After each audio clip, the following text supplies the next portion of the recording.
విద్య కోసం విద్యార్థుల కోసం కోట్లాది రూపాయలు ఖర్చు చేస్తున్నామని నిత్యం డబ్బా కొట్టుకుంటూ చెప్పే నారా లోకేష్ సంక్షేమ హాస్టల్స్ ని మాత్రం అస్సలు పట్టించుకోవడం లేదు. పేద విద్యార్థులకు చదువు వసతి అందించే వసతి గృహాలు సంక్షోభంలో కొట్టుమిట్టాడుతున్నాయి. నాణ్యత లేని భోజనం, ఇరుకైన గదులు, అందరికీ సరిపోని మరుగుదొడ్లతో విద్యార్థులు తీవ్ర ఇబ్బందులు పడుతున్నారు.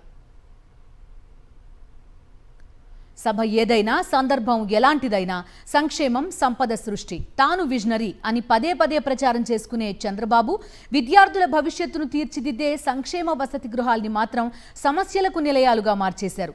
పేద విద్యార్థులకు చదువు, వసతి అందించే వసతి గృహాలు సంక్షోభంలో కొట్టుమిట్టాడుతున్నాయి.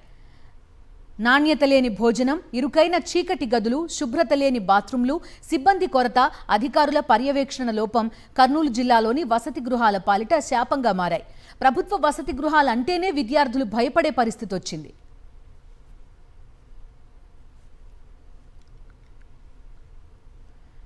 ఎస్సీ, ఎస్టీ, బీసీ, మైనారిటీ, గిరిజన నిరుపేద విద్యార్థుల బంగారు భవిష్యత్తుకు వారధిగా నిలవాల్సిన ప్రభుత్వ సాంఘిక సంక్షేమ వసతి గృహాలు రాష్ట్ర ప్రభుత్వ నిర్లక్ష్యంతో దారుణంగా మారాయి. గ్రామీణ ప్రాంతాల నుంచి చదువుల కోసం పట్టణాలకు వచ్చే పిల్లలకు చక్కని వసతి అందించాల్సిన సంక్షేమ వసతి గృహాలు సమస్యలతో సావాసం చేస్తున్నాయి.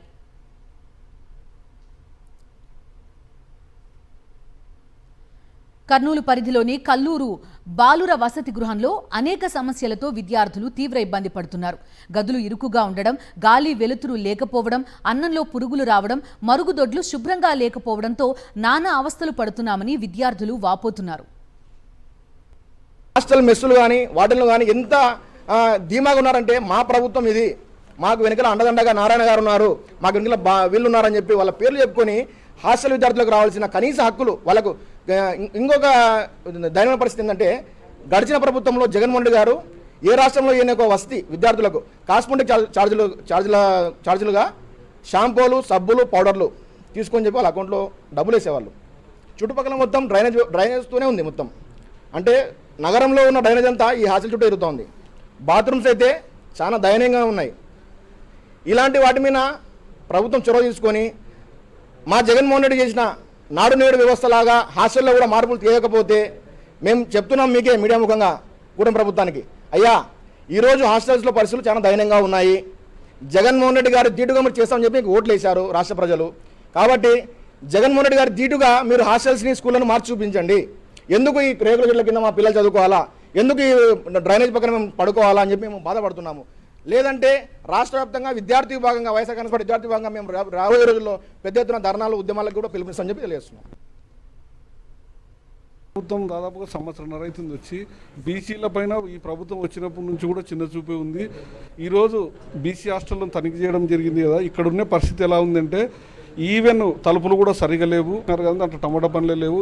వీళ్ళ తల్లిదండ్రులు కూలీ నాలి చేసుకొని వాళ్ళ పిల్లల భవిష్యత్తుకు ఆస్తులు సంపాదకపోయినా మంచి విద్యని ఇవ్వాలనుకున్నారు. అటువంటి విద్యార్థులను కూడా మీరు చాలా నీచంగా చూస్తున్నారు. అదే జగన్మోహన్ రెడ్డి గారు గతంలో ఉన్నప్పుడు నాడు నేడు కింద ట్యాబ్లు ఇచ్చినాడు, ఎల్ఈడి బోర్డులు ఇచ్చినాడు, ఎంతో మంచిగా కుర్చీలు ఇచ్చినాడు. కానీ ఇక్కడ చూస్తే మాత్రం ఎటువంటి పరిస్థితి ఉందంటే చిన్న వానవన్నా పిల్లలు పడుకోలేని పరిస్థితి ఉంది. చాలా దారుణంగా ఉంది.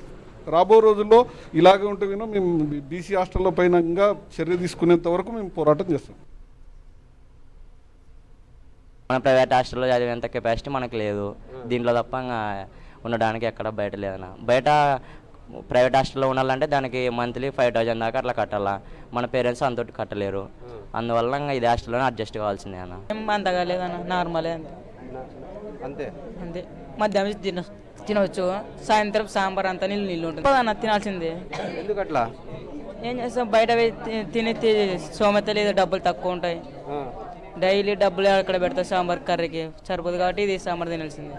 ఎప్పుడన్నా అంటే పస్తులతో అంటే తినలేక సరే పడుకున్న రోజులు ఉన్నాయా? ఉన్నాయి, ఇంతకు ముందు ఉన్నాయన్న, చాలా ఉన్నాయి. చాలా రోజులు ఒక పస్తులతో ఉండి పడుకునే రోజులు కూడా ఉన్నాయి. ఉపవాసం కాలేజీలు కొడతాం తప్ప అందరూ అట్లా అడ్జస్ట్ అవుతుంటారు.